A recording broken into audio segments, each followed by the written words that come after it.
Було то копродукційна представа Культурно-просвітного друštva Karpati zo Zverbasu, jak zabić predsjedatelja. Tekst napisal horvatski pisatelj Miro Gavran, uspješno režirao Vladimir Nađ Ačim, a svojo roli na profesijnim urovnju odbavili glumci Nada i Janko Lenđer i Julin Međeši zo Zverbasu i Tanita Hodak zo Skocura.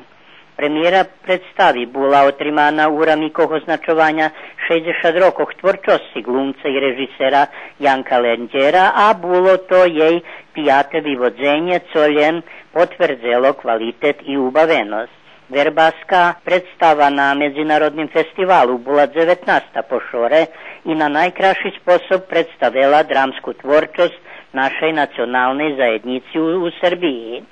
Nješka ma predstavu Teatr zo Županji, najutre nastupja kaštelanski glumci z Horvatskej, a festival še zakončuje na nedjelju z predstavu Akademskog teatra z Beogradu.